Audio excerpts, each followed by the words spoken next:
o momento em que você dialoga com Deus. Simples, né? Tem aquela história, que alguns de vocês devem conhecer, do São Benedito, considerado santo. Ele era muito humilde, trabalhador na roça. E quando ele passava de madrugadinha indo para a roça, ele passava na porta da igreja. Ele não podia entrar, porque senão ele atrasava, o patrão dele era bravo. Aí ele tirava o chapéu em frente à igreja. Pai, Benedito está aqui, viu? Punha o chapéu outra vez e ia embora para o seu trabalho. Trabalhava o dia todo, trabalhava. Quando ele voltava, além de ele estar suado, cansado, às vezes estavam chegando as senhoras para aquelas novenas, né? Para rezar o terço. Aí ele cá de fora, ele não entrava, novamente, pai, Benedito está aqui, viu? E ia embora. Mas aquele pai Benedito está aqui era uma verdadeira oração assim: Senhor, obrigado por tudo que eu tenho recebido, por tudo que você tem me dado, e eu estou aqui à sua disposição para receber o que o Senhor acha que eu mereço, para eu poder fazer aquilo que o Senhor acha que eu devo fazer. Pai Benedito está aqui. Mas esses meninos curiosos, que não devem ser parecidos com o Felipe, nem com o Mateus, né? Nem com o Jonas, muito curioso. Ele ficava curioso porque o Benedito chegava em casa, né? Esquentava a água lá para ele tomar banho naquela bacia, para jogar a água no corpo, mas ele trancava a porta. E o menino ficava curioso: mas o que ele faz? E um dia o menino vai no buraco da fechadura e olha, Benedito de joelhos estava a 1 metro do chão, levitando. O menino quase desmontou, quase caiu. Pai, mãe, corre! Olha lá! E eles vieram. Aí daí a pouco um empurrava para ver, o outro empurrava, até que o Benedito também foi para o chão. Tanta energia ali, né? E olhando o buraco da fechadura, ele foi para o chão. Mas eles começaram a entender que ele era um santo, porque quando ele orava, ele levitava, ele saía do chão. E foi aí que começaram as pessoas a procurar Benedito, levando lenço, lençol, não sei o quê, para ele pegar naquilo, para benzer, para não sei quem, e ele foi canonizado santo. A prece dele era apenas isso: Pai, Benedito está aqui. Com uma força energética nessa frase, que eu estou longe de dar conta de fazer isso. Então, o orai é isso. É você com Jesus, com os espíritos amigos, manifestar a gratidão pela vida e se colocar à disposição. Quando você faz isso, você desconecta dos problemas. Porque uma das coisas que a gente menos às vezes sabe fazer é ser grato. Grato à vida, grato à cadeira que está recebendo vocês. É por isso que também foi Paulo que disse, né? Em tudo dai graças. A gente não sabe dar graças às coisas que acontecem, né? A cadeira que está... Nós podíamos estar todo mundo em pé aqui, conversando todo mundo em pé, ou, quem sabe, até de joelho, sentado no chão, e nós estamos confortavelmente sentados na cadeira. Vamos agradecer a Deus que nos permite as cadeiras, né? Da outra vez que eu vim, a reuniãozinha era na casa até esqueci o nome dela. Da Kátia, né?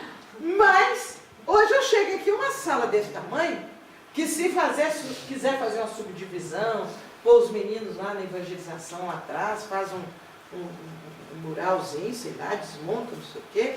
Daí, nós não vamos ser gratos? Precisamos ser, né? Vocês que têm condição de se deslocar e vir aqui. Quantos não têm? Quantos buscam e não têm? Então, na medida que a gente aprende a ser grato, nós já nos colocamos em estado de oração. Então, a oração é o canal que nos leva a aliviar os nossos sentimentos. É como se fosse aquele pano que a gente tira poeira da vidraça, né? Então, a oração tira a poeira do nosso perispírito, se a gente pode dizer assim. Alguma outra colocação, gente? Se não concorda, não precisa ser pergunta, não. Eu posso ter dito alguma coisa aí que vocês vão concordar, podem questionar. Pode dizer, ó, não estou concordando, não. Pode falar. Aí eu não sei encontrar as palavras. Fala com as palavras que você tem.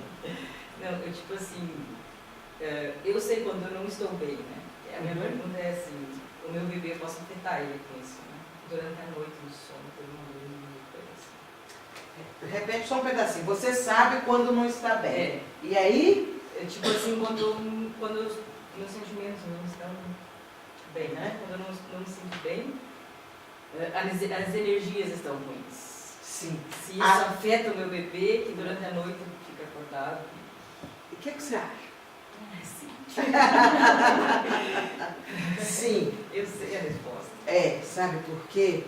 Não afeta só o bebê, não.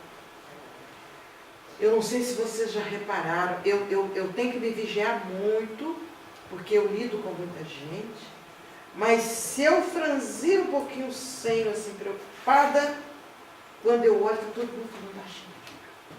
Como quem diz, cuidado, tá nervosa. Então, eu tenho que me vigiar e estar sempre procurando me manter num estado de tranquilidade para passar a tranquilidade para aqueles que estão à minha volta. Porque assim como eu recebo a energia viciada e viciosa de encarnados e desencarnados que estão à minha volta, eu também irradio. Eu recebo e eu irradio. E não só irradio, eu atraio espíritos na mesma faixa do meu sentimento, da minha vibração. Então, se eu quero ter boas companhias, eu tenho que procurar estar iluminando em torno de mim, o meu psiquismo. Mesmo que eu tenha que lutar no princípio para isso. Porque senão, eu vou influenciar sim outras pessoas que estão à minha volta. Ainda mais os bebês. Às vezes as plantas registram. As plantas ficam doentinhas. Às vezes os animais registram. Então, vejam só a nossa responsabilidade. Nós temos que dar um jeitinho de melhorar cada vez mais, né? E diminuindo o índice de momentos negativos e aumentando o índice de momentos positivos. Eu sei que não é fácil, viu, gente? Eu sei que eu estou falando aqui de algo que parece que nós estamos aqui no bate-bola, brincando, mas é algo muito sério, né? Fala, Deprê!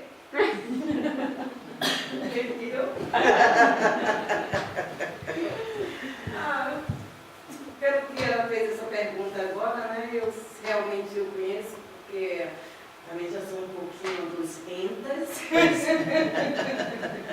E já estudei bastante espiritismo, sou de Recife. Opa! Né? Frequentava em... que faz esqueci até o nome dos centros, né? Uhum. Porque eu também me afastei também por alguns certos motivos. Mas isso, como ela fez essa pergunta, isso realmente a gente tem que estar bem com a gente mesmo.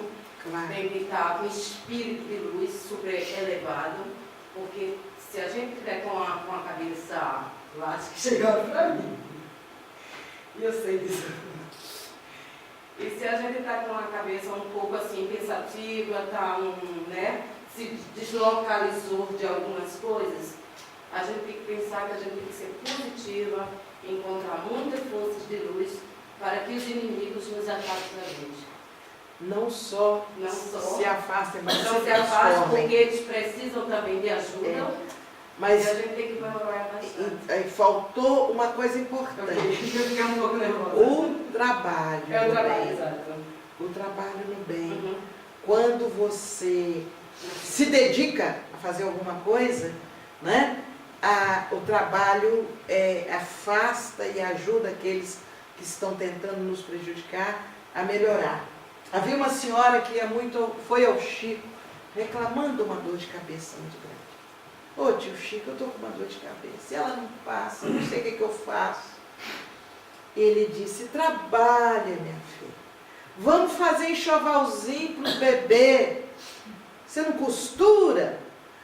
Tixi, como é que você sabe que eu costuro? Não, vai, trabalha, costura, faz enxovalzinho. Foi ela para casa, trabalhou, voltou mais uns tempos.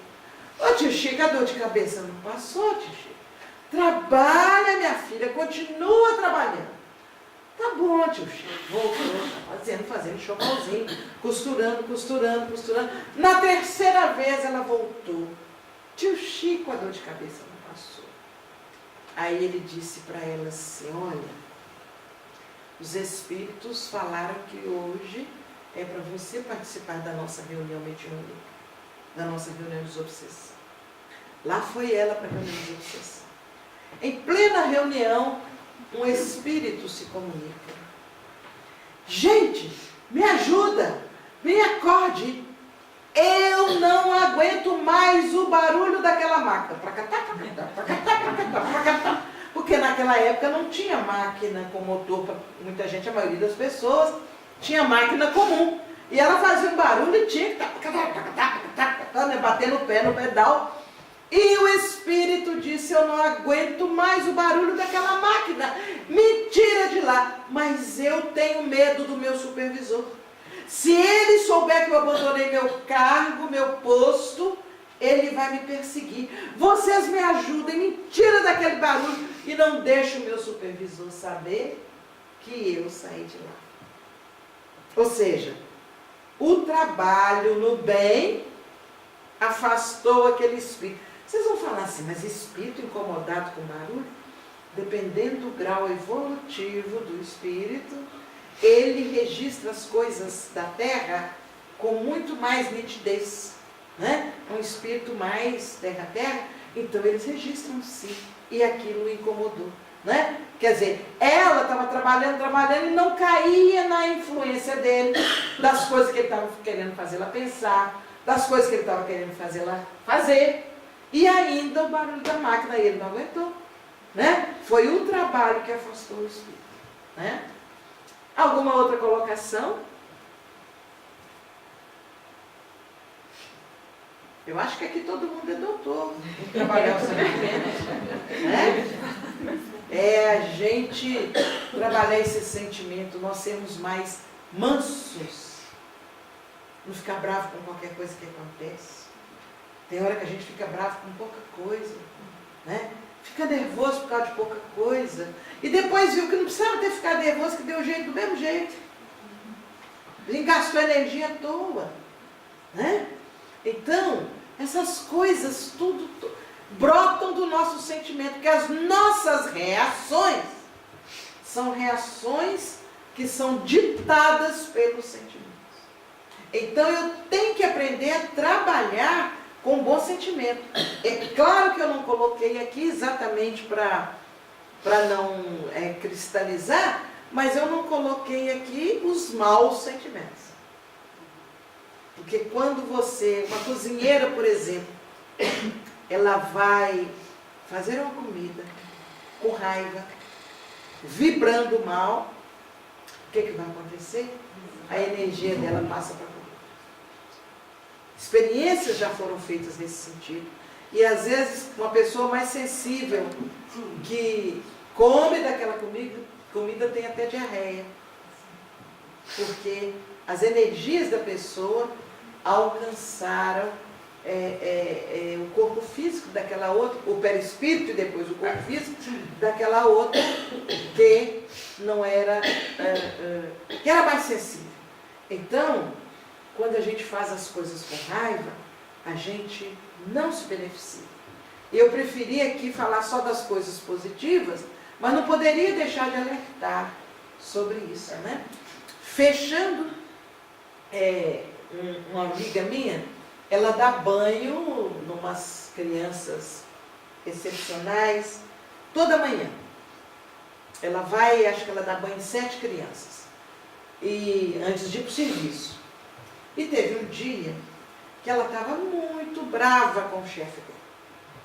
Ela estava muito brava, ela estava brigando com ele. Isso ela me contou chorando de emoção. Aí ela disse, José, Eu devia estar xingando o meu chefe, esfregando o menino com força e não percebi. Daí ele vai rir comigo. Hoje eu vou chegar lá e tá, e dando banho no menino em pezinho na bacia. O menino considerado excepcional quase no último grau. Se não. Ou seja, tia, assim, cara fechado, não. Se não, tia, assim. Quando ela viu aquilo, ela começou a chorar. Ela se emocionou muito. E ela, não, sim. Ou seja, sorria. Ainda dentro da pergunta dela, nós às vezes não percebemos o quanto a nossa fisionomia, que expressa os nossos sentimentos, o quanto isso alcança as pessoas que estão à nossa volta. Então nós precisamos mudar a nossa maneira de ser. Vamos fazer com mais amor tudo o que estiver ao nosso alcance. No nosso trabalho, no carro que você vai dirigir, no ônibus que você vai pegar, tudo com amor. Não é esse amor que viu, eu estou amando. Isso também é fantasia, não é nada disso. Mas é um amor que, mesmo quando a coisa errada acontece, você não fica feliz, mas você não entra no padrão da revolta. Você entende, fala, olha, se equivocou, ajuda ele a corrigir e vamos em frente. Se a gente conseguir isso, gente, o mundo muda para nós. Tudo muda. Mais alguma colocação? Pois não. Eu queria saber, por exemplo, você falou que os sentimentos provocam as doenças, né?